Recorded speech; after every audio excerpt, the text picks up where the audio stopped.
Ahoy ahoy to all you smooth sailors out there, and welcome aboard the DeckTales Podcast.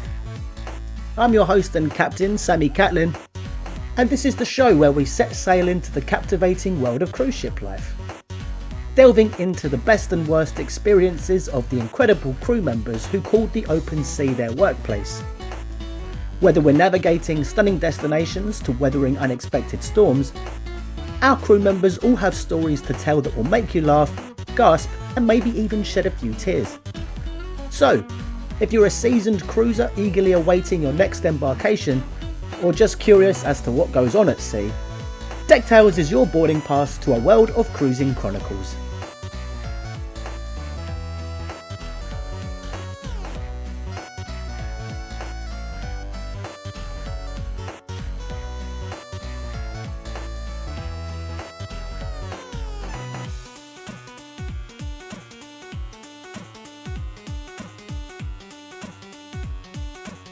Andrew!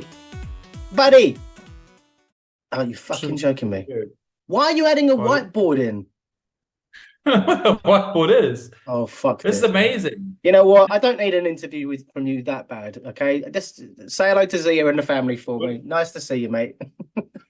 No, don't go. What the fuck is this? I don't know how this thing works. No one uses this Zoom thing anymore, bro. This is like 2015. Jeez, you're the first person to say this. And what's going on? Why are you so murky? You're like a blob of pixels. Because this is Africa. Nothing works here. You see, our signal here is normally good, but yeah, we got problems in Africa. Eh? So sometimes our power works, sometimes it doesn't. When the electricity goes off, our cell phone network and our internet coverage disappears or gets lagged. Oh. You have load shedding. It's when the government switches the power off in certain areas because there's not enough electricity to go around. So in order to save electricity, they switch your power off. So they'll switch off grids at certain times. So sometimes we'll have lights, sometimes won't have lights. And when they load shed an area, basically all communications goes to pieces. Or you lose all your lights, communications goes to pieces. Oh, it's ridiculous, bro. 35 years of freedom, and this is what we got, no electricity. Is your thing PG or is it R-rated? I haven't decided yet. Let's see how this one goes. So, Andrew, my old buddy, old pal, how long were you working in the cruise ship industry? From what year to what year? I just did 2 years. It was 2007, 2008. I did 3 contracts on board. And out of those 3 contracts, was your favourite the one where you worked with myself? None of them were my favourite. They all sucked. They all sucked. Oh, that's fair enough. The last one was all right. Mm. For the audience's benefit, what was your job on board the ships that you worked? I was a photographer. You was a photographer of the best photographer on the 7 seas. The high claim. But so, Andrew, you were a photographer, the best, as you say, on the high seas, on the 7 seas. That's something that, you know, up to this point, no one else has claimed. So far, I guess you're winning. You can have that title. Everyone else sucks. Everyone else sucks at taking pictures. Only you were good at it. But you were doing it between the years when it was like out with the old, in with the new, like that whole turnover period with the technology in the department. Yeah, 2007. First ship was using analog film. Yeah. That was fun. Jeez. You had 36 shots. You're taking like 1,000 photographs on captain's evening. You were just like chucking out spools. It was insane. You were printing everything out as well. The one time was really funny. It actually happened twice when we were developing the film, and it was rough seas. So our developer, the chemicals inside mix, and it damaged, or it didn't destroy, but it damaged the film. And all the one time the photographs all came out pink, and other time they all came out green, like a putrid green. Putrid. But we still sold a whole lot of them. We just told everybody we're trying to be artistic. And they bought them. Well, it's like it's Those passengers, I miss them sometimes. So what was the promotion? This is the limited edition Halloween putrid green. What's wrong with this photograph? You got nothing, ma'am. And you just be quiet. It's supposed to be like that. Are you stupid? Well, if everyone's is like that, then they're not missing out, are they? Oh, they bought them. They seem to like them. That's weird. When I started, I couldn't Sorry. get my framing right, and I didn't understand that when they printed out an 8 by 10, it took like 2 inches off the top of your frame. So I took about 200 or 300 photographs with everybody's head cut here. So instead of having like a nice frame, it was just half their head gone. Yeah. I'll have to try and find a picture of us against one of the many backdrops where we've got pictures together, and I'll like insert it. I don't know, like up in this corner for a little bit. Good times, Andrew. Good times. You get the one with me with the orange jacket on. You remember that one? The orange jacket with your ears sticking Orange hoodie with my ears, yeah. I've got too many pictures to choose from. Remember, I got kicked off our ship, the Destiny. Yes. Yeah, let's get back to that. So you did. We'll do a linear timeline of your career. So we on the Destiny. So it was the Spirit first. Then I came to you in the Destiny. The Destiny was kind of like half and half. So we were still using analog and we were using digital. That's why I bought my first camera. It was the EOS 30D, the Canon. And then when I moved to the Celebration. Yeah, that was full digital, which was much better, much easier. But you literally had 3 contracts where you had one without, one with both, and one with the other thing. So you had one of each. Yeah. But what was the best? I mean, obviously the easiest was the full digital. The confusion was the one in the middle where you had both. The best was definitely using film. Film, you just get such a rush when you're shooting. When you're pushing people through and it's like almost like a first-person shooter, like the good old ones you used to get, like Doom or one of those ones where you're just looking through your lens and you're just shooting oaks, and then you stop, reload, put it out there, and as your film is winding back again, you're talking to everybody, making sure that you don't get people leave you and everything else, and you're back into it, and you're shooting again. Now, so film was a lot of fun. Digital was just like next, but the digital gave you it made you feel alive, it was good. It was fun. I'm glad I experienced it, to be honest. Well, did you know that it was short-lived when you were doing it? Did you feel like that you had to kind of embrace it more? But in 2007, you could see digital was on the way out. It's digital analog was on the way out, but yeah, film is special. Shooting with film is because like with the digital camera, you can, even with your cell phone nowadays, you can take a photograph and then you look at it and I don't like this one. When you're shooting with film, there's actually a bit of skill to it. You don't know how the photograph's going to come out until it's been developed. And you're sitting there waiting for your photographs to come out to see how good they are, if they would sell or whatever. It was quite a thing. Yeah, no, I really enjoyed shooting with film. My first film camera I bought was the EOS 3, and that thing was a machine. It got stolen the other day. I was very sad about that. But it was a machine. It was proper. Fast. So it's quite a romantic time in your mind's eye that you kind of got to experience the last of the film cameras. That's my claim to fame. I'll take it. Thank you. Well, you've had a short but vast experience in terms of the history of photography. Yeah, I was there. One day I'll tell my grandchildren. I was there in my day. Yeah, but it's nice to sort of have that kind of experience where you kind of got to see the changing of the guard, or where times evolved to the point where you kind of saw the bridged gap of technology, where you went from one to another, but you had to cope with the transition at the same time, all while working 7 days a week and trying to find the time to get drunk all the time. Yeah, well, that wasn't too hard. That wasn't too hard. Yeah, but so you did 3 contracts, all with Thompsons. Yeah. So Spirit, Destiny, Celebration. Out of those 3 ships, are they all? Well, I know the Destiny's no longer with us. Are the other 2 still about? No, they're finished as well. No, all gone. They're all gone. Yeah, all gone. But the company still remains. The company remains, yeah. But those the other ships were special. They were lovely. The Spirits and the Celebration, they were sister ships. Mm. So they were very similar. They had a lovely walk around deck. So I Yeah. think it was deck 5, I think was your walk around deck. And it was gorgeous. I mean, they don't make them like that anymore. Now you've got these big square ships, and it's just like cramming people in there. It's a sardine factory, and it's just well, I mean, like that's what people want, but I don't think people that cruise nowadays get the real experience of cruising.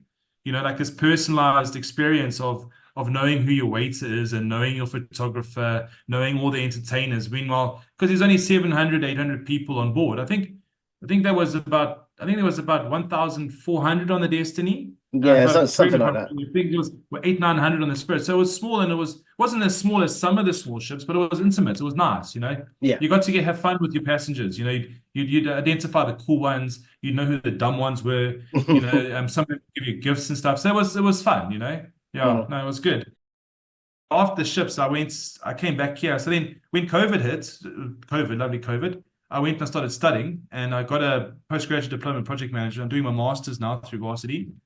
Yeah, so I've turned a lot more successful than I was as a crappy photographer on a cruise ship.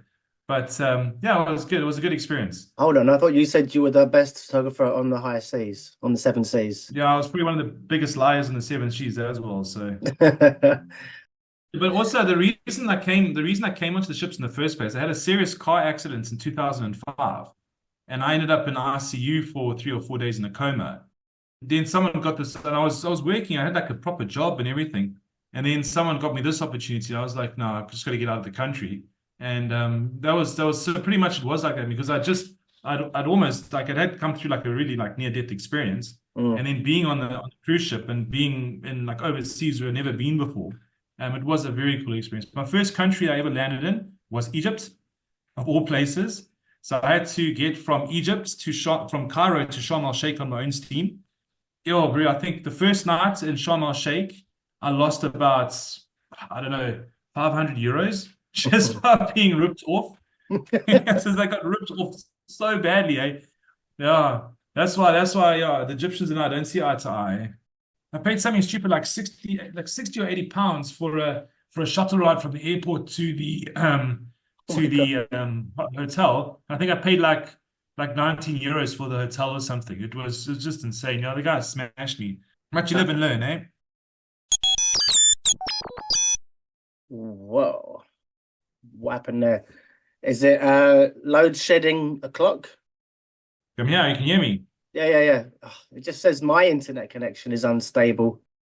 Probably there might be load shedding in another area, and that area because that's affected. Maybe have a tower there, and that's knocking out, making the signal slower. Okay. Your face hasn't moved on my screen for some time. So I think it's probably going to be better if we reconvene on the weekend. Let me end the Zoom. This concludes our broadcast day. Click. 3 days later. Good morning. Say something. Hello. I hear you, guys, man. How's it going? I'm good. I can see you now properly. A lot's happened since we spoke. Obviously, to address why we're both wearing different colours. Because of the load shedding, the signal was abominable. Load shedding sucks. Yeah, load shedding sucks. So, I mean, the struggle is real, right? You've been up an atom since what, 4, 5 this morning? You've gone and run 30K, did you say? Well, I woke up at 3:30 and we're running at 4:10, and it was about 2 hours 40 something that I took. So it was a bit slow on the back up, but it was good. It was a nice run.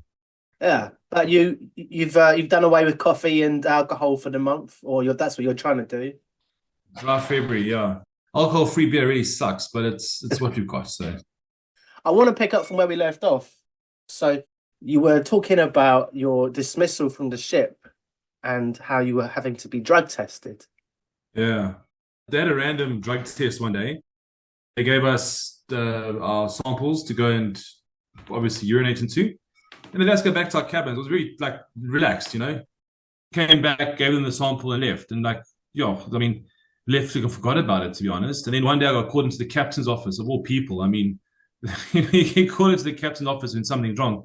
Mm. And he asked me if I was on any medication. And I said, no, not on any medication. I'm pretty healthy.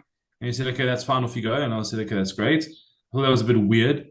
But then about 2 weeks later, they came through and they had a disciplinary inquiry, basically asking am I on drugs, taking heroin. The test came back positive and blah, blah, blah.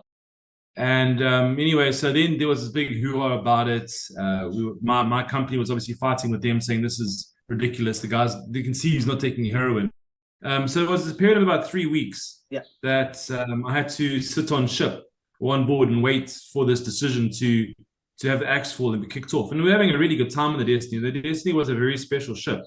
I mean, like it was you, Tommy, Joe, there was Archie was there, like even the guys I worked with, Francis. So, I mean, Marlon, there were a whole lot of, like, I mean, special people, you know, and it was a lot of fun to be hanging out with them all the time. And, it was a bit sad. And then one day they just, the thing got chopped and I had to come home. And they dropped me off in Funchal. I got into the wrong airplane on the way out as well. You got on the I got into the wrong airplane. I was flying to Venice. So did you actually did it take off or did you manage to? No, I got kicked off the airplane as well. So I got kicked off the ship and the airplane the same day. Wow. And then I came home. And luckily I came home in time for my best friend's wedding actually. So that was pretty fortunate. Yeah, then I stayed around here for a couple of months. And then they sent me off to the celebration and to carry on finishing off my contract there. Yeah. What? It was ridiculous. I think they couldn't not send me home. The test came back positive, but even like the chief purser was like, "This is ridiculous." I mean, he could see that it was completely bogus. It was a mistake, and I don't think that they could actually then say, "Well, it was a mistake," because then that would mean all the drug tests they've been doing had been mistakes. What the hell? So you were fired, or your contract was terminated? I wasn't fired. My contract on the ship was terminated. So I wasn't allowed to go back to work for Lewis Cruise Lines anymore. What's Lewis Cruise Lines? Yeah, that was the owners of the Destiny. So your hotel manager and some of the staff were employed obviously by Thompson's, and the ship was being leased to Thompson's, and that was owned by Lewis Cruise Lines. So like the officers, the guys that run the ship, they were obviously part of that cruise line. So I wasn't allowed to work for that cruise company or that shipping company anymore, but I wasn't fired from my job. So they flew me back to Naples, where I joined the Celebration, which had a different charter company running it. Okay, right. Funny enough, Captain Dearman came on board, and he's from South Africa. He's not only from South Africa, he's from my town. Not only from his town, but I was friends with his son. So that was like quite a coincidence. Well, that's going to make your life a lot easier, having the captain literally on your side because he's a family friend. No, I wouldn't say he was a family friend. I knew his family, so yeah. Oh, okay. But yeah, you know, if you're from the same neck of the woods as the captain, it means you've got a bit of an in with him. You know, the funny thing is I knew he was from the area because I'd met him before, funny enough, at the running club. And only when his son came on board and his daughter, Sally, came on board, I realized that they were the same family. So it was a bit stupid on my behalf. But yeah, that was pretty cool. Did you try to get some extra special privileges and they were denied? Well, actually, I gave them special privileges. We went on one tour to Petra. So like part of my job was going on tours, taking photographs. And myself and TJ, who was he was a photographer and I was the photographer. We used to go to Petra quite often, or actually every week. And we had hooked up with the tour group. You know, like the bus companies that drive out. They always have a spare bus in case one breaks down, so they can carry on. We always used to hop onto the spare bus on the way back. And so yeah, it was really awesome because all the passengers would be like packed like sardines into their bus. And when we would go back, we'd have our own bus to ourselves. You see the looks that they gave us. And we'd come down the stairs like all nice and relaxed. Anyway, I was sitting in the bus, and Captain Dearman was climbing onto one of the passenger buses, and I like whistled them out the window and say, "Hey, come, show you a secret." And yeah, we all had a whole bus ride back down from Petra to Aqaba together. It was quite cool. Oh, well, nice for you. Not so nice for the sardines. Nah. But it is what it is. The certain perks of the job. Do you remember any other perks of the job that you were kind of like, this is why I do this? No, I did it for money, but I didn't make any money because I spent it all on booze. But yeah, it was. We could barter, so we would take so many photographs. I mean, so you could take photographs of the crew, what they wanted. I mean, I remember one captain's evening, I got a whole bunch of crayfish. or lobster, I think you call them, came through, and the guy gave them to me because obviously he wanted his photographs for free. So yeah, you'd get like obviously that little trade going on inside there, free haircuts, like free excursions if you wanted to just go on an excursion. No, it was pretty good. Yeah, but obviously, if you gave photos away and you didn't accept money for them, was there like a loss of earnings? You know how many photographs we threw away every cruise? The waste on cruise ships, it's insane. I mean, like the food, they make the food and you just see the food going. Like, and I come from a third world country where people are starving, right? And here it's the same thing. I mean, restaurants and shops throw their food away, but that's the first time in my life I've ever seen like big buckets of food go straight into the rubbish bin.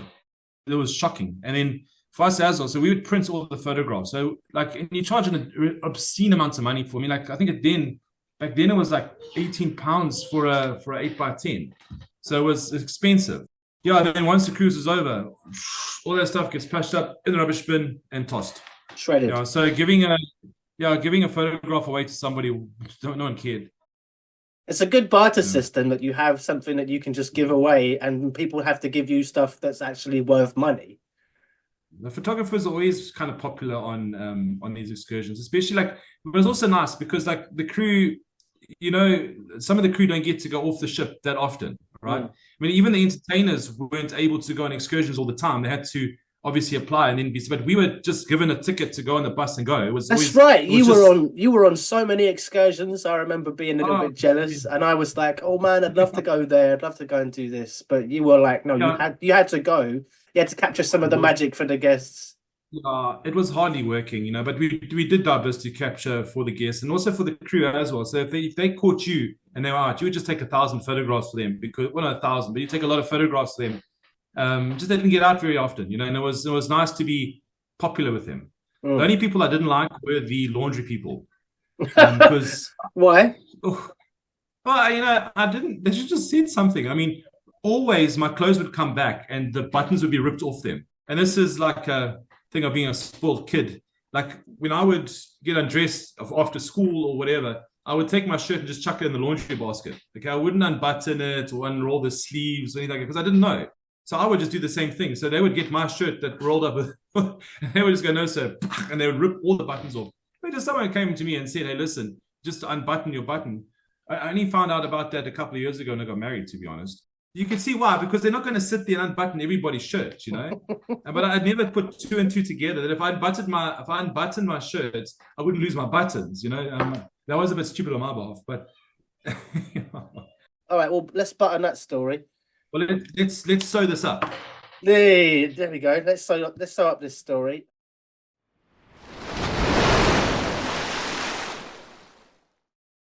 Was there any forbidden? Well, you're a married man with 3 kids. 2 kids. 2 kids. Sorry, I wasn't married on the ship. No, I know you weren't. Your friendship with me was almost like an adoptive father, even though you're only a couple years older than me. Okay. Yeah, but you were like a little baby when you came on board, bro. You needed help. You were so lost. Well, I was the youngest. Yeah, you were the youngest on the ship. Oh, my little Sammy. Come, Sam. Don't cry. It's okay. When did you see me cry? Are you crying inside? Oh, inside. Yeah, you can just see behind my eyes. You were happy. No, you were happy. You were a happy chappy. You were that guy. But go back to your memories. What do you remember about the embarkation days at the terminal in Tenerife? Oh, geez, embarkation day was hectic. I mean, we'd embark 1,200 people, and you'd have to take a photograph or 3 photographs of each couple, each party.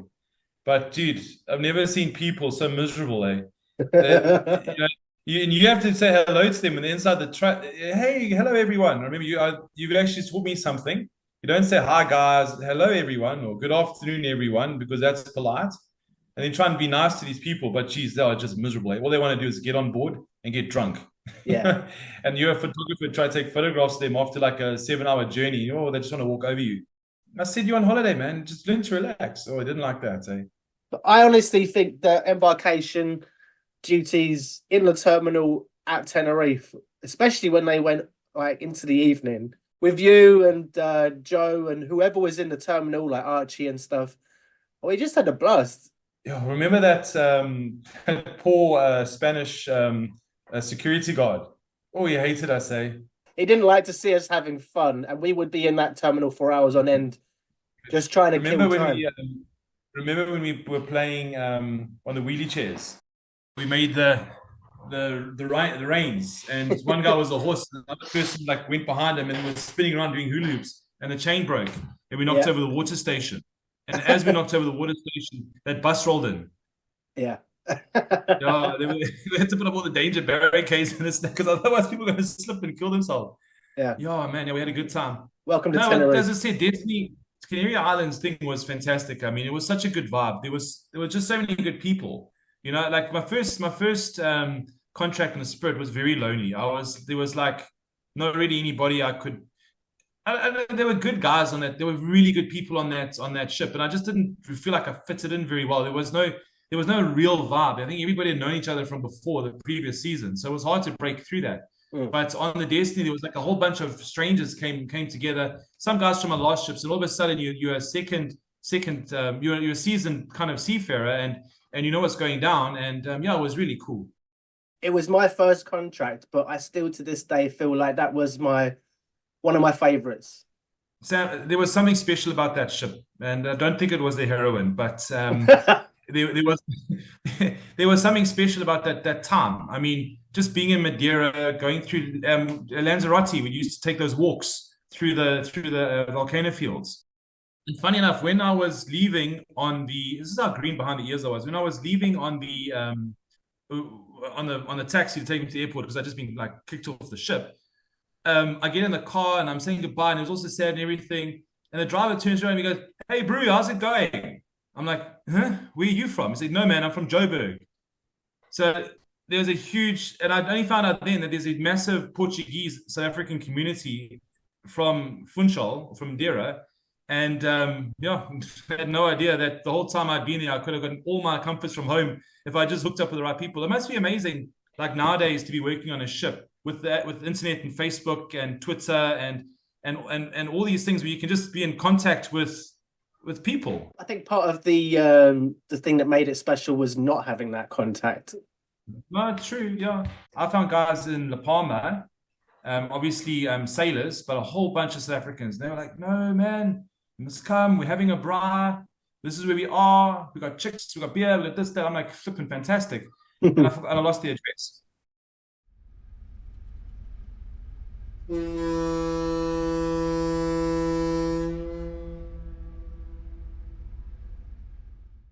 Do you remember anything that springs to mind about your memories of me that I would have otherwise forgotten?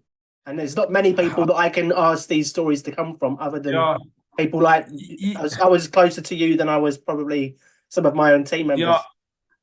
Sam, you were a very good guy. On the ship, you tried your best. You were the youngest person. You were crazy, but you were the guy that they would do anything. I mean, they would get you to dress up like a pirate. Remember the happiest day of your life when you were a pirate? You're chasing the children around. You know, yeah, you were. I was a child, but you loved it. I mean, you were hiding behind trees, kids chasing you. You were just a pleasure to have around. I mean, you were just happy, and just exploring everything for the first time. It was lekker. Well, lekker, and it was nice, like lekker, like food. But lekker soos 'n cracker. No, you would call you a genuine. If you were South African, you're a good guy. Thank you. So I remember one of my fondest memories was Mr. Smile. It was a little bar, cafe, whatever you want to call it, restaurant. That place was like the highlight of my week. We used to go and get food. We'd smuggle in past the security, even though they knew. And yeah, that was fun. I mean, we'd go out there because embarkation, and the guys just want to leave. We'd get out, we go get Mr. Smile, get our chow, have a beer there, back into the ship. And yeah, it was good. So that was because it was our like reset day, you know, when we were turning over all the old guests to the new ones. You needed a quick break from the ship, and Mr. Smiles was like our little holiday away from the ship, just to kind of reset and recharge a little bit before we started the sail away deck party was just about around the corner. and also the next day was day at sea, which was obviously the most busy day for all of us. Yeah. It was like up early, work the whole day through captain's night. Hey, I wouldn't mind going back to those days. They were fun. We were young, we were stupid, we did dumb things. Yeah. Oh, remember that time we went to Laura Park with the killer whales? That was kiff. Oh, yeah. They don't do that no more. No, they don't do that anymore. We went to Laura Park. We got wet. Then there was Laura Park. The time we went in Morocco. Remember Morocco? We when we used to go to Agadir to go and buy the DVDs. the €1 videos. I still have somewhere I've got a book. It's a metal case with just like double stuffed in every pocket with old DVDs from Agadir. Yeah. And you'd go there and you'd be like such a crapshoot whether this thing worked or not, eh? And because you didn't have Netflix then. No, but obviously, well, it's interesting. There's a lot of people's fondness for the simpler times, if you want to call them those. Yeah. Oh man, trading DVDs with people in exchange for being able to download movies off of their external hard drive. I used to love getting music, TV shows, and film. So there was in Barcelona in La Rambla, there was a side they called Revolver Records. Man, I used to love that shop. I think I spent all my money from the ships on CDs, DVDs, and beer. It was, you were saying about how you had this currency of being able to give people photographs for crayfish or whatever.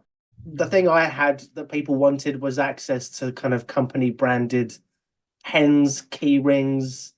On other ships, it was like medals or trophies, little plastic trophies of a ship. But we couldn't just give them away to so many people because we had to give them to the guests. And if we just gave them all away every time, then we'd have nothing to work with. And the company would be like, well, where have they all gone? And we had to answer for our crimes. So we wouldn't do it unless we absolutely had to, unfortunately, because it wasn't like a picture. If we didn't sell it, it didn't matter. Yeah. I think a lot of the time it was also about being kind to each other, I mean, some of the crew have a terrible job. They really work hard. They get nowhere, and it's just nice to be kind to people. So we were lucky being concessionaires. I mean, you guys were on the floor of the ship. You were staying in the front. We were at the bar at the aft, but we had third level cabins. Officers' bar was like literally in our corridor. I had a porthole window, and that was not so much in the Destiny. The Destiny was a bit more shitty, but the other ships we stayed on, we really got treated well. I mean, we got to eat inside the passenger areas. We were treated a lot better than. I mean, I tried to eat at the crew bar, crew mess a few times, and the vibe there was fantastic, and the guys were awesome. But geez, that food, I just couldn't. I couldn't handle it. I couldn't handle the food in the Lido anyway because they were just the same thing over and over and over again. Yeah, it gets very repetitive very quick. Yeah, but it's free, so I'll shut up and eat it. Yeah, that's it. It's very, but yeah, I know what you mean. You get bored of the same food, so you hunger for sweeter meats. It's just like the curry. I wanted nice curry, and the curry started off very nice, but it's the same curry, and it doesn't match to our curry in Durban because in Durban we've got the biggest Indian population outside of India living in Durban. Really? No, there's a huge Indian community here, and they, I think that we are still the highest Indian population outside of India. Okay. What happened is when back in the bad old days of colonization, my girlfriend's gonna love this. No, well, I mean, we live through it. Say we live through it here every day, and it's a real thing. It's a real problem, and it's look, I mean. I'm English descended or British. My wife is Afrikaans, but her grandmother was Scottish. My home language is English. I was brought up English. So your history and my history, even though I'm South African, they do tie together quite. And colonization was wrong. I mean, they went into Zululand and they just attacked them. I mean, and so people going about Rorke's Drift and St. Luana, they're all famous battles. The mere fact is, and my family fought in those battles too. Okay. As Red Coasts or locals, we shouldn't have been there. There was no reason for us to actually be there because the Zulus and the English actually got on quite well back in those days. But anyway, that's another long story, and I don't even know why I brought that up. What was it? I don't know. We were talking about Indian curry. Oh, Indian curry. Yeah. So anyway, so what happened is there was a form of like slavery, okay, but it wasn't quite slavery. It was called indentured labor, where they would bring people over from India to come here and to work the cane, because there was lots of cane fields here. So Sugarcane. Sugarcane, yes. So your Indian culture is very class orientated. So you've got different classes of people. So the indentured labor that they brought in here was from that majority. And if anyone's listening to this time wrong, I apologize. I'm just telling the history as I know it. But they brought them over to SA to work as indentured laborers, and they brought with them their cultural food and all the rest of it. Obviously, there were many different people moved in. So Gandhi came to. So like it's a very important and very vibrant part of our community. And so they were to work, and they were given a piece of land for their time served as working. And they've as a population in South Africa, they've absolutely flourished. They're very strong. They're a very important part of our population. And the one thing that we get as a benefit of having this population group here is just the most amazing food. It's not the main thing they brought. I'm sorry. They bring a lot more than food. But one of the benefits that we do have is we have this absolutely amazing currying experience if you come to Durban. We've got bunny chows, we've got rotis, we've got curry that's probably the best in the world. And they're just awesome, amazing people. To eat curry, and this is the long way around to tell the story, to eat curry on the ship that wasn't cooked by an Indian auntie down here just doesn't do its service. I know what you mean. So, it was just lacking something. It was obviously like mass produced. No, it was actually fine. It was fine, but the problem is when you can only have chicken tandoori cooked the same way so many times until it gets a bit repetitive.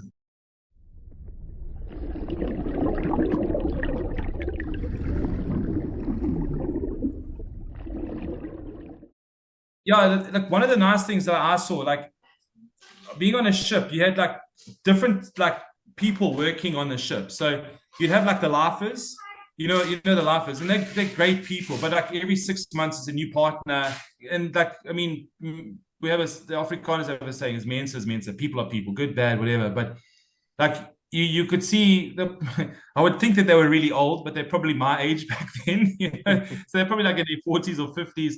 And they might have had a kid or whatever, but they might have a lovely flat in like one of the Spanish islands or in one of the Canary Islands, but they're working on the ship, and it's a great life. I mean, don't get me wrong, it's no responsibility, but there is responsibility, but there's no real like life pressure, because you know what it's like. You go into that vessel, and your life is inside those steel walls.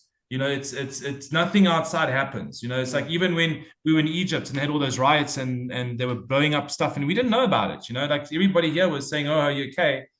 We had no idea. So my biggest problem was my boss's girlfriend. I hated her. And so eventually we became friends. But you get stuck into the ship and you get stuck into that way of life, and it's just cozy. It's nice. It's nice, but for me, no. I'm a farm boy, bro. I grew up on a farm here in South Africa, and I just missed like having grass on my feet, And I saw a patch of grass when I went. The first country when I left here was Egypt. That was a story and a half. And I found a patch of grass, took my shoes off and stood in it. It was about 4 or 5 weeks, and I found a patch of grass. When I was even more green than you, Sam, on my first contract, but I told you, when I left the airport, when I was in the airport, I'd never flown an airplane in my life before. So like, never mind like landing in a strange country, making my own way to the ship. The ship had no idea I was going to be there. So yeah, it was a huge growing curve. I would recommend everybody go onto the ship. I know you love cartoons like I do. Okay, Finding Nemo, one of the best ever. What you going Finding Nemo? Just bear with me. Just bear with me. I'll do it in my roundabout way. Finding Nemo. Yes, I know Finding Nemo. What was Nemo and Scar and all those fish in the aquarium for the doctor's place in 42 Wallaby Way? What were they trying to do? The whole movie. Get back to the ocean. Escape. Get out, escape. Yeah. And what was their plan? Well, how did they eventually get out? They made the place dirty. They put them in those little bags. That's right. They went across the road. and they popped into the water. Remember, they're bobbing on top of the water. In their bags. And then what was the last line they said is, "What now?" Yeah, what now? It was me. That was me inside the airport. So like big fanfare, like mom and dad and my uncle and aunt and all my friends, everyone's cheering on with signs, go Andrew, conquer the world, we'll see you later, be brave, like show them, be a good ambassador for SA, whatever. So I walk inside there, I get through the turnstile, I take my shoes off and this and that. And as I get in there, I look inside this place I've never been before. I phone my dad. He's like, "What?" I'm like, "What now? What do I do? I'm inside the lobby. What do I do?" He's like, "Find your boarding gate." I'm like, "What's a boarding gate?" He's like, "They had to explain to me on my ticket. There's a number. That's your boarding gate. You get on your airplane." I was so green, bro, and I had no idea what was going on. Eventually, I found it. I got to Sharm el Sheikh. I tell you, by the end of that contract, bro, I was organizing my own trips into Pisa, taking photographs, getting back to the ship on time. I was like, it just went like from over. So I would recommend, if anybody out there is listening to this and thinks that I'm only negative about shipping, I would really recommend it for someone to try because it's a lot of fun. It's hard work. It's sometimes you get homesick and the people on the ship don't understand you because they're not your friends. They may not be the same nationality as you. They don't understand your particular sense of humor. And that's difficult, not hearing your own accents. For me, the first year, I couldn't hear my own accent. No one that I could talk to, Well, if you prefer, I can try to speak to you in your accent as well if you want. No, please don't, because people don't do it in South Africa. And they end up doing this pick Boerta with, I can like to be South African, I'm not African, I'm English. Yeah. I'm sorry, I'll cut that. Andy Rudge, Andy Rudge, a comedian? He was on our ship. Andy Rudge. Yeah, I remember. I forgot about him. He came out to me, did this whole thing with his, "Hey, I've got a new piece I want to use. I want to ask you about this South African." And I'm sure I sound like that to him. I'm sure I do. And he came and started talking, and I was staring, and I'm like, and he was like, "Was that good?" I'm like, "No, please don't ever speak like that again." And he was like, "I'm glad I drove it past." But the funny thing is, English audience probably would have loved it, But as a South African, I'm like, no, I don't sound like that. But I probably did. It's the same when we hear Americans try and be English and they're like, "Oh, Harry Potter, you want some tea and crumpets and some fish and chips?" And we're always walking around like this. It's the same as we do with the Australians. "Oh, mate, you want to chuck a shrimp on the barbie?" So on the ship, you've got your lifers, you've got your almost lifers, then you've got your life beginners. And then you've got your greenies, right? So greenie, you start, you have no idea what's going on. You don't know who the staff captain is. You don't know how to get the stuff you want. Like my last contract, you should have seen my cabin. I had all the nice furniture. So I was like a vulture. Somebody's leaving. I'm like, "Oh, you're going today? Okay." Then I'd be in there, I'd be like, "Okay, I want this, I want that." The greenies, that's a hard adjustment because you're maybe not used to working 7 days a week or and drinking. I mean, I used to finish work at 12, then I would have 2 hours in the OB, then it'll be up at 6. That's the officers' bar. Officers' bar. That was my favorite place. The crew bar was nice. I learned to drink. I learned to drink in the officers' bar and smoke. It was what we paid 80p for a beer, and I think it was something stupid. I mean, it was cheap in South African terms. I mean, and South Africa's money's worth nothing. But it was like I remember we used to buy like a strip of cigarettes for something like what, £5 or something. It was the last place I remember being allowed to smoke inside. Yeah, well, we would. Yeah, now I see everyone's not allowed to smoke in cruise ships. But yeah, we could smoke in our cabins. At least those days are past. I mean, my smoking days are over. But it was fun while it lasted. I won't lie. I mean, and I left after my third contract. I needed to come back to SA to finish my degree off because it took me 10 years to get my undergrad degree because I was busy bugging around doing all other kinds of stuff. So I had literally 1 year left. So I came back to finish it. And I was going to go back. My first boss, Dr. Durban, and he was working on a German cruise liner. And he was very adamant that I could pick up German very quickly being South African, which I don't know if it was true, but he said either way it was easy. And the whole job was doing a world cruise. So they were literally circumnavigating the globe.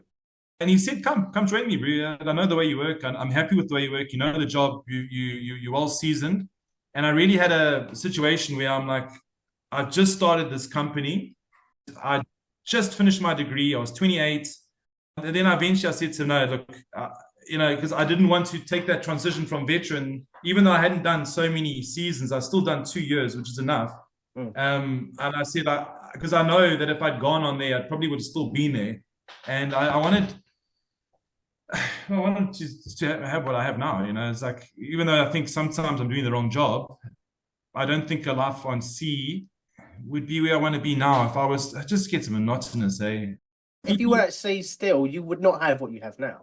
No, but I'd have more. I'd have other stuff, So I'm not saying that anyone who's sitting there and as our class of lifer, I'm not feel sorry for them. I actually am now. I'm very jealous. Don't tell them. It's just like, different strokes for different folks. They that's what they choose. And I think early on, I mean, I used to think about this quite deeply. I used to say I didn't want to be like, I wanted to laugh. I wanted to build something, and I've built. I mean, so like I'm doing my master's degree. I did a postgraduate diploma in project management. I came first in the country actually, which is quite good. So I'm doing my master's now. Like I run the Conrads. I'm going to do the second one this year. I get my back to back. I've shown you the nice house we bought. Got 2 beautiful kids. Yeah, beautiful congratulations. I'm really happy for you all. Thank you. And obviously, being on a ship was part of that journey to get to where I am now. So being on a ship and being under that pressure, even though it's not always real pressure, a lot of it is the pressure that you make in your own mind. Okay, you know what I mean? It's like a small problem becomes a massive problem, like them ripping the fucking buttons off your shirt. But it becomes something that you focus on because there's nothing else to focus on. And being able to come through that difficulty, because it was difficult for me. It's not easy being on your own. Even when you're with somebody, or even in a relationship with someone, you can still be on your own, if you know what I mean, because I always felt like I was on my own, even though looking back, I was never on my own. I always had like amazing friends like yourself around, and going through that obviously showed me what the hardship of growing up is. I mean, I'm sure you can agree with me. You come onto the ship, you're a boy, you work through, and then by the time you left, you're like self-sufficient. You can look after yourself. So somewhere closer to being a bit more seasoned. It's a double-edged sword because you don't do a lot of your own things for yourself, like your cooking and your cleaning and all that's taken care of. But you've learned a few things along the way for sure. Yeah, well, they're right about the cooking and cleaning. That does suck, but for me, like also having that cultural experience of seeing the world. So my job was to go to all the holiday places that people pay a fortune to go to, and take photographs. Yes, but not even that, but like on the regular. So like the amount of times I've been to Rome, the amount of time I've been to Pisa, the amount of time I've been to the pyramids, the amount of time I've been to all those places that as an African you hear about, but you never really get to or think you're even going to be able to afford to see it, because here in SA, I mean, look, we good earners. I mean, we make money, but like when we take our money overseas, it really isn't, doesn't go that far. I'll tell you a story. When I went to Funchal, I had about 1,000 Rand, South African rands on me. And I went to a money exchange thing. The guys laughed at me. They said, "What's this, monopoly money?" I'm like, "No, dude, they're rands." Like, dude, it's better than your bloody, it wasn't better than the euro then, but it's not better than euro now either. But the euro was still quite new at that point. New, yeah. I got paid in pounds though, so that was pretty cool. Yeah. What's 1,000 Rand to the pound back then? No, back then, I don't know. I got paid like £20 a day. Really? But that was 1950 a day, or whatever. So let's say now 1,000 Rand divided by 22, it's like £45. So $1,000 doesn't get very far. So when I was on the ship, I think it was like 12, 18 Rand to the pound. I think now it's like 22, 24, somewhere around there. Obviously inflation and stuff. But it was nice to come back with the pounds to SA, because it's a good currency. I mean, the one thing I never realized, I was dating a girl and I went to visit her in the UK, and I was walking around and I'd buy stuff and I only had £50 notes. That's all I had. So I had a wallet that was like £50 notes, and I would go and I'd buy like a coffee for like, I don't know, 50p or something. And I'd tip the guy a £50 note and I'd try and give him like a £2 tip, because that's how we live here. You tip. And eventually I said to her, Annie, I said, love, why is everybody looking at me like so strange when I'm buying stuff? Because she says you're dropping 50-pound notes all over the place. Half of them have never seen one before, and you're dropping them like they candy. They think you're like some kind of like crime lord or something. People don't tend to get £50 notes out unless they're ignorant as to their value or just they have too much money to care.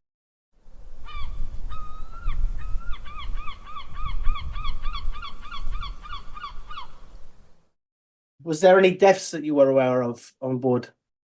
Deaths were funny, because everybody would be eating ice cream all of a sudden. Do you remember that? Deaths are funny. How? They're not funny, but I think a lot of old people came to the ship. Okay, look, sorry, this is South Africanism. Okay, we're not talking about funny as in ha ha ha. We're talking about funny as in strange. Okay, yes. Or so somebody would die, they need freezer space. Okay, and so it's very dark. I'm sorry, I got a dark sense of humor. No, it's good. So what they would do is they would then empty out all the ice cream and put the guy. Well, like I don't know if this is true, but this is the legend I heard. That they, like, whenever somebody died, there just somehow used to be more ice cream for everybody to eat. And it was because they were putting them in all they stored the ice cream inside the morgue. I don't know. Occasionally we did have helicopters come to pick up people that had fallen or whatever. And yeah, there were some passengers that used to come back, and you would hear they were supposed to come back on a date, and they didn't, and you would find out that they then passed away. And it was sad when some of those guys, because not all the passengers were bad. Some of them were actually very, very cool, very cool. As far as crew members, we didn't have any crew deaths, thankfully. We did have our lifeboat fall off once in port. That was embarrassing. What happened there? I think the ship ran into a crane or something. The ones there, I think, and he knocked it. I can't quite remember, but I know I have some photographs somewhere of a lifeboat also dropped off, which wasn't give us very much in the sense of. What, did it fall off of one of the davits? Yeah, I must have. And then, actually, that reminds me of a story. I was when I was on the Spirits, I was staying. I stayed for a while in D deck with my favorite ever. Well, there was two roommates were my favorite. One was Evil. He was Bulgarian. And the other one was TJ, and he was from Serbia. Those guys were like my brothers. I love them. They were very cool.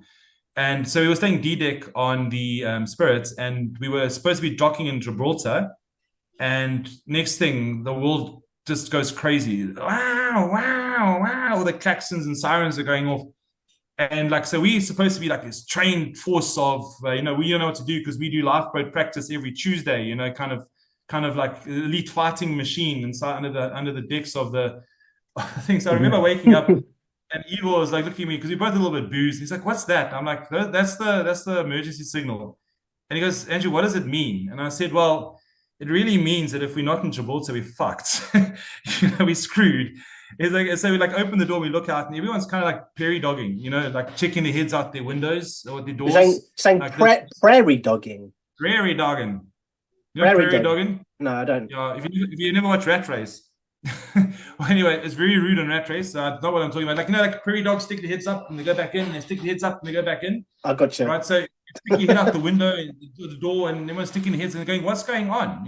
What's going on? Everyone's saying, "We don't know. They never told us there was a drill." Then one door breaks down, bang, like dramatically, boom. There was one of the stewards was there with the mustard cap and the jackets and everything, and she was panicking, but she was running up and down, swearing at us. "You fuckers, we're all going to drown because you guys don't give a crap. Why you should be getting changed." And she's going crazy. And then all over the intercom, bing dong. That was just a test. So we're like, "Oh, okay, go back to bed."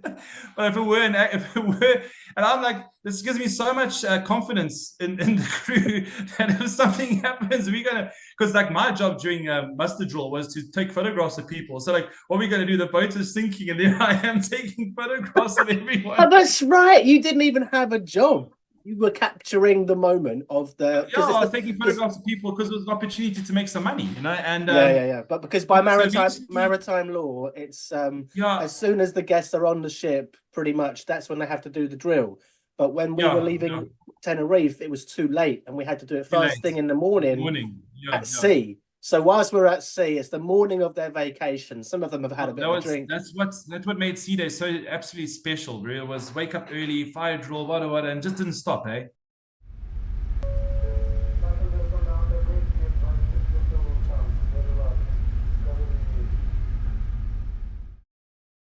So you've got a few contracts under your belt, and out of those contracts, are there any passengers that spring to mind?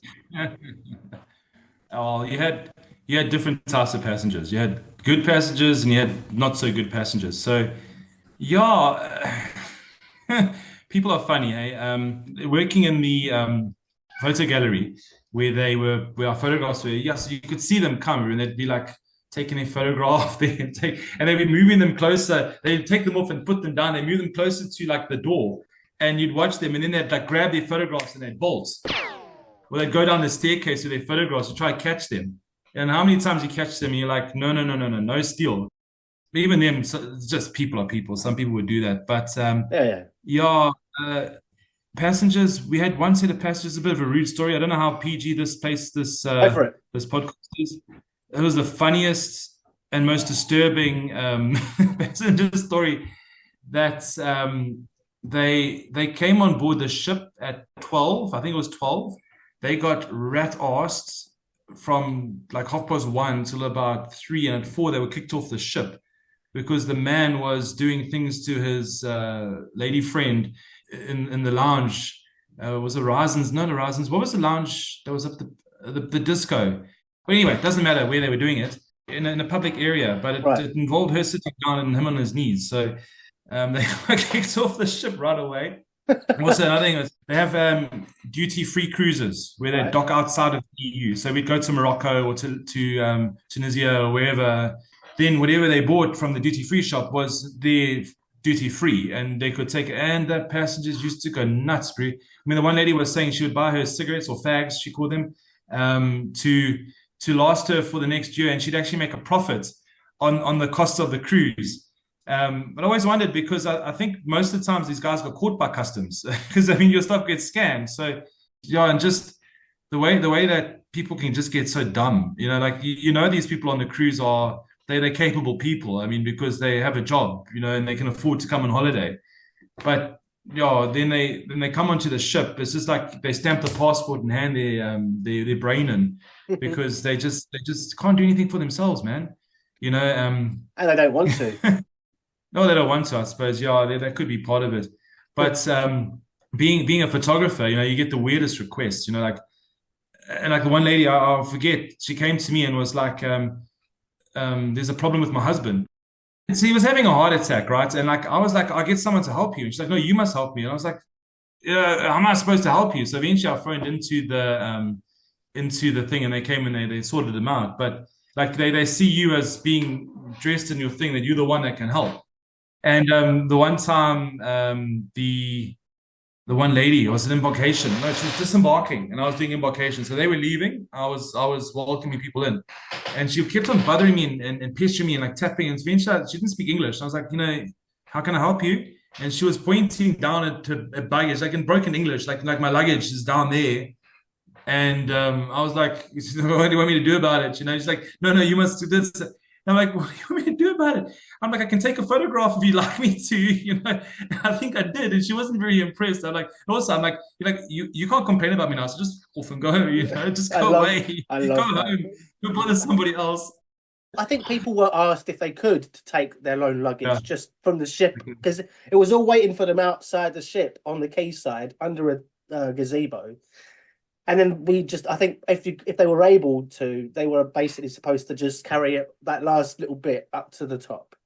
Because it was just an impossible task for the baggage handlers to do everything. They'd gotten the bags from outside the cabin to that location, and then that last little bit between the edge of the ship and where the coach would be was like, okay, can you do this little bit, this bit here? Can you guys help us out a little bit?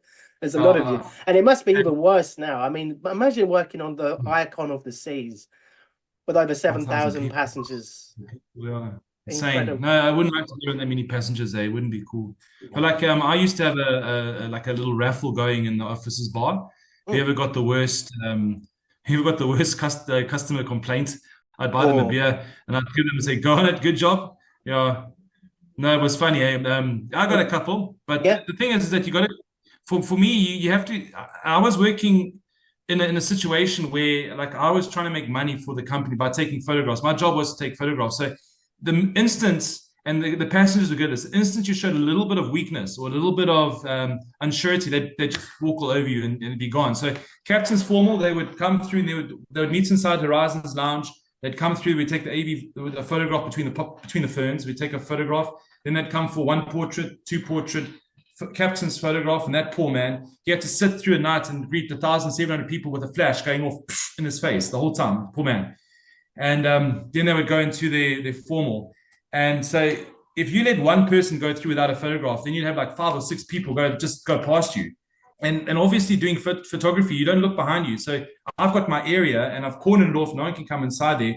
And one time this guy came in behind me and almost knocked him. And to try and like put him in his place, because I'm a bit cocky, to try and put him in his place and also to stop anyone else from getting, because you tune somebody and then the other people are like, oh, okay, well, this guy's obviously a little bit aggro. I'm not going to give him any crap. And anyway, he walked behind me and I was just like, oh, bro, I see you so much more important than the rest of these oaks. So the captain's really waiting. You just couldn't stand in line. And when you got to just say politely, no, I don't want you. You had to try and come in behind me. You know, what happens if I pushed you through the window of the shop that's behind me? That's a real occurrence. It could have happened. I'm not looking.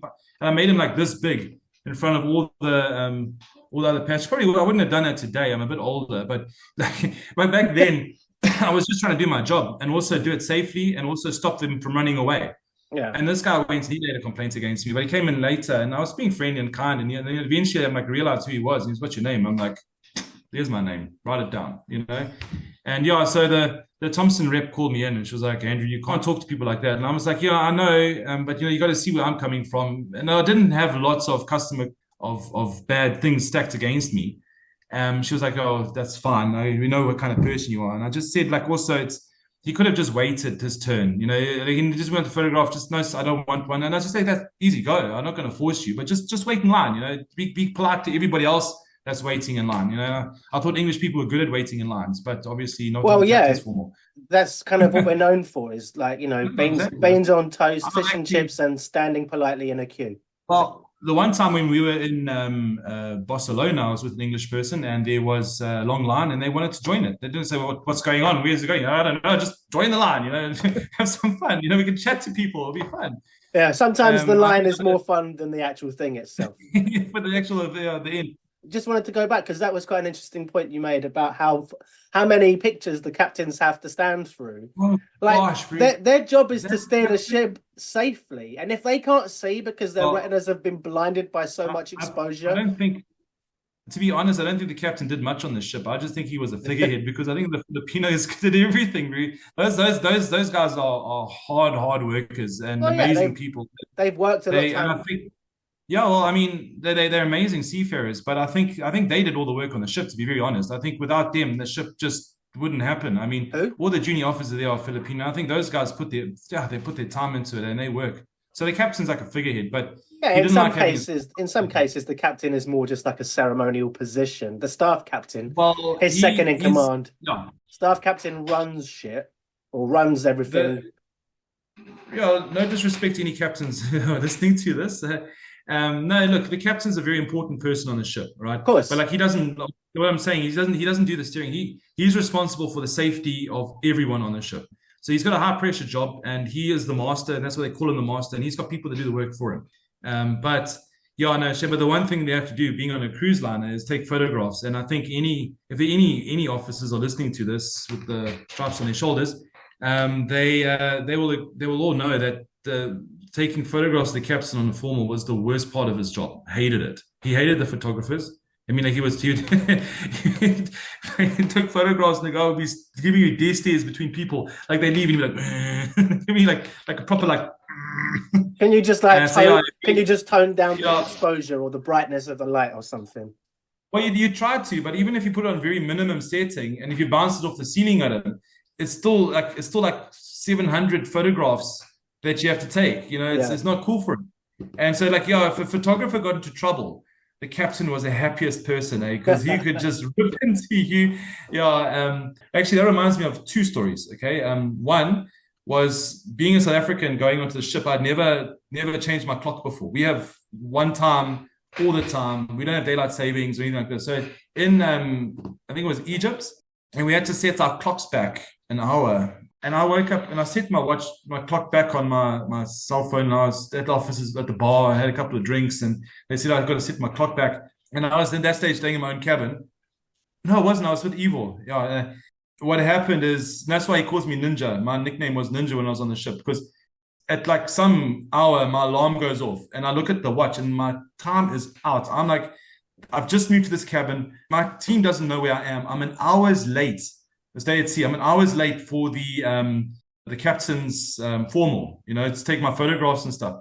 So I, like, in a panic, I put my clothes on, like I was running up the stairs, putting like clothes, and there was no one around. I thought, okay, there's no one around because everybody is obviously working upstairs. Okay. So I'm running through all the crew corridors trying to get to my station, and I'm getting dresses. I'm putting on my bow tie and putting the shoe on as I'm running, like one of those Julia Roberts love stories kind of thing. And I get to the one door and I smack it, like to get into. I'm thinking, oh shit, this is the door the captain stands in front of. So I'm about to open this door and bring down the everything on top of the captain, because this door is not supposed to be used.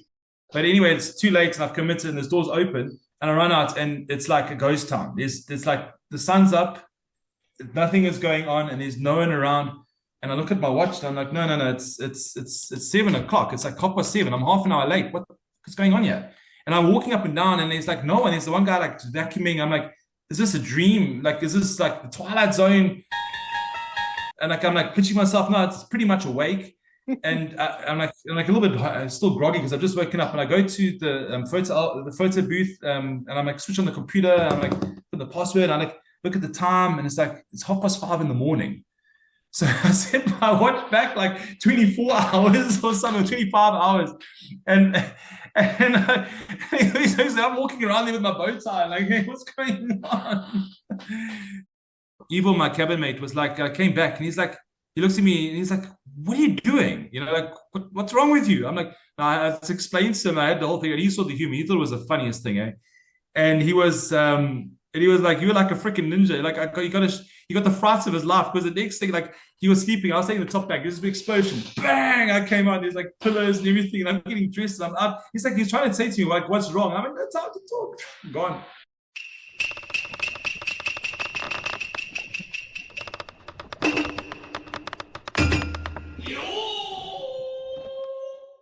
If I had gone back and done more, I could show off more. I mean, that one cruise that I gave up there was a lot to do, but you can't really. You have to grow up I had to grow up at some stage. I couldn't be a boy forever, and I had responsibilities at home I had to come and sort out. But as it is, I did the Mediterranean, Red Sea, and I did that ad nauseum. I was there for too long, but it was nice. And my first European country I went to was Barcelona. Blew my hair back. It was amazing. I'd never seen so many white people in my life. It was like, this is what it looks like, because like here, and so in South Africa, like it's actually really chilled. But like we are by far the minority. Not by far, we are a minority. There are smaller minorities than us, white people, I would say. But yeah, to see so many white people in one spot was an incredible experience for me. I'll never forget that. I was in Barcelona having a nice, and the Spanish, South Africans, any South Africans think that we make the best beer, and that is crap. It's the Spanish. The best beer I've ever had was in Spain, where it was in La Palma. We know when we docked in La Palma, you'd go past that church up onto that the Carrefour was on that side. Are you talking about the internet cafe that did it in the frozen beer glasses? Yes. That's how good it was, eh? Yeah. Remember that? Of course. And it would flow over and it would freeze as it. Oh man, I've never had a beer like that. No, it was such a treat to come off the ship in La Palma, go to the internet cafe, do your bits, and then you basically get a frozen beer. The glasses were like frozen in that freezer. They pour the beer in and it would start to crystallize. I remember I just sat there. I'm like, this is so beautiful. I can't drink it. I just want to like rub it on my face, And that was back in the day where we didn't have cell phones. We had cell phones, but they were so limited. Maybe you had to pay like 20 quid for an internet card on the ship, which never worked. Yeah. And you couldn't go and just like go into Wi-Fi. Wi-Fi was just coming out back in those days. So you'd have to go into your thing. You'd pay your money at the thing to phone home, or go into the internet cafe to send a Yahoo mail home. Yeah, yeah, that was a different time. It was simpler. It was an easy time. It was, as you said, actually not having all that Distraction. not having all that connectivity was actually quite nice because you were alone.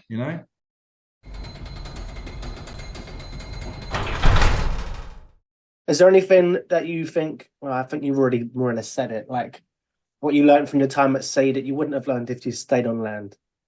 I learned how to grow up very quickly. Yeah. I had some huge, being alone and being in silence. It's very easy to find silence on a ship, especially if you lock yourself in your cabin. So being alone, being in silence, you get to look inside yourself, and you find out you can either get drunk a lot, which I did, or you can get drunk a lot and think about life, where you're going, and all the rest of that. So I did a lot of introspection. I found myself somewhere out there. I think I did. And it got me thinking a lot about life.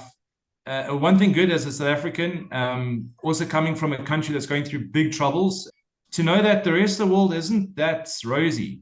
Everything that I saw out there, I could revert back to and say, but there's something of equivalence in the country that I come from that has all these problems that we're trying to fix. And the fact that I never stopped missing home, even regardless of whether I'm welcome here or not, but we are. I mean, the problems that we have, I can't move. I don't want to, so I went far from home in order to come back. And I think a lot of people on the ships do that. I mean, and to honest, I take my hats off to those, being a father now, to those Filipinos that you all know on board, that they go over there and they work, and all that money goes back to their family, and they are absolute.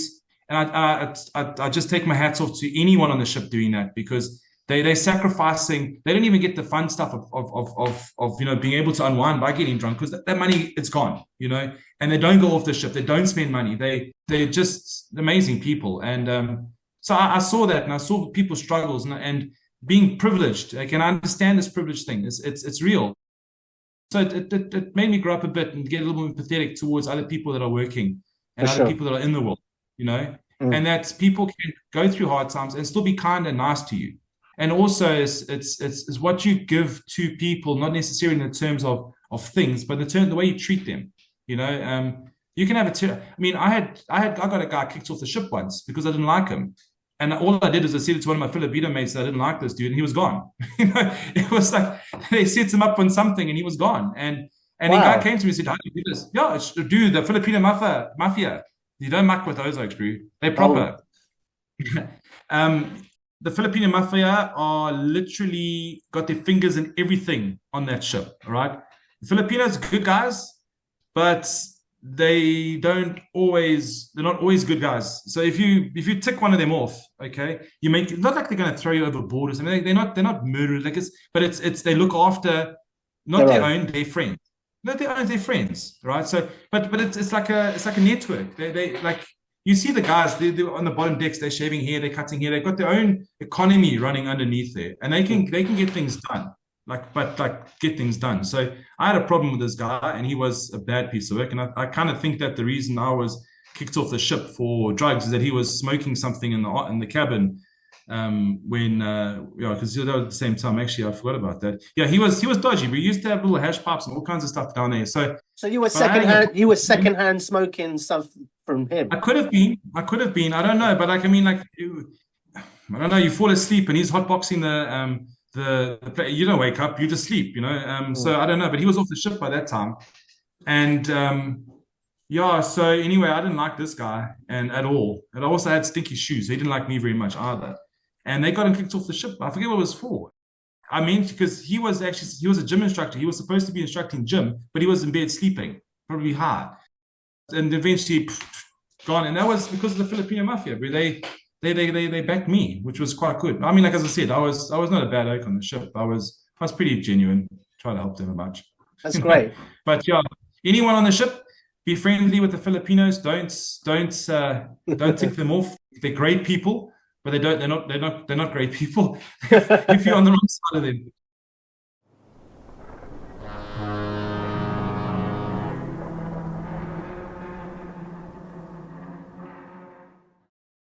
What is it you're doing now? What's the company business? You've got a roofing company or something? Yeah, so I started. I came back and I started working for a roofing company. That was when do you remember the global crisis hit in 2008? Mm. There was that recession. Mm. And I'd been working for somebody before, and I tried to start my own company, and I started it afterwards, which is another story. I could go on forever. Yeah, so I started a roofing company. It was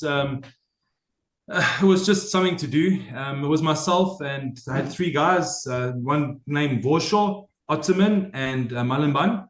Unfortunately, these two, Ottoman and Malamban, have passed away. Ottoman had a stroke, and he got stabbed. Malamban. Vorshaw's still working with me. It's 15 years this year we've been working. It's going from me and three guys to I've got now myself and a staff content of about 50. I've got a bit of construction knowledge. So we do timber trusses, we do tiles, we do sheeting. And it's taken from strength to strength. So like literally starting with nothing, not even a hammer. I've come all the way to this. I've got a fleet of like 7-8 vehicles. I don't know how to pump myself. My wife is the brander, not me. So what's the website of your business called? You can go to www.gwr,